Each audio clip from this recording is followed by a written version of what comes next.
Despite how common bowel disease is in the UK, it can still be hard to talk about.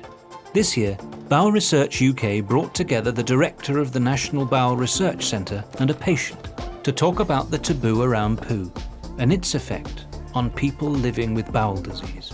Well, we're here to talk a little bit about you. Clearly, you're a patient who's had some problems with their bowels. Yes. Would you mind talking a bit about that? Yep, that's absolutely fine. Great. So I've had a low anterior resection. They call it LARS. The main symptom I have is clustering. So that's where I will go to the toilet multiple times, with say 10, 12 times in an hour. And I'm guessing with the clustering you're talking about and the risk of leakage, you're a prisoner of your home? Yeah, it's pretty difficult. I won't go anywhere unless I know there's a toilet. Looking forwards, as opposed to looking at the past, what would you hope could happen to you? So I would hope that there's more awareness made of what low anterior resection is. Most social functions are all round food, but I tend to not eat at them. And so then everyone's like, why aren't you eating? So I explain, I've got low anterior resection syndrome. Nobody's heard of it. If you're around a dinner table, nobody wants me to start discussing my bowel habits. So I never really know what to say. What do you think is so difficult about talking about it? Well, see, I don't mind talking about it, but just people are just like, oh, well, you can't say that. I'm like, well, why can't I? Everybody goes to the toilet. There's an enduring sort of thing, I think, around faeces and the whole thing that it's dirty or in some way a taboo, which is a problem. Do you think people like me could be doing more?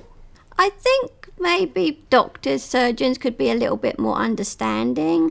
I think unless you've gone through it yourself, you don't fully realise how difficult it is.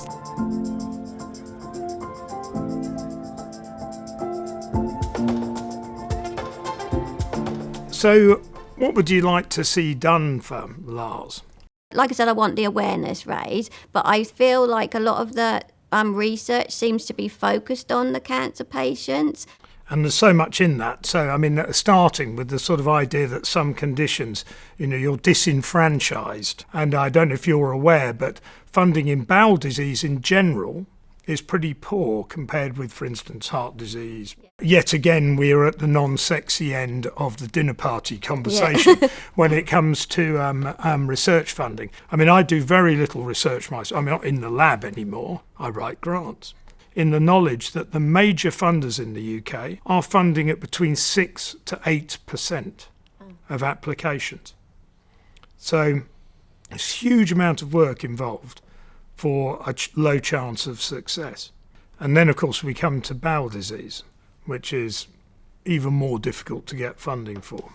And that's one of the really important reasons why it's great that people like yourself are helping us speak up about this. So it's great that you've been able to contribute to that today, and obviously we're be grateful for everyone putting the word out. Thank you very much for coming along today. It's been a pleasure to meet you, of course.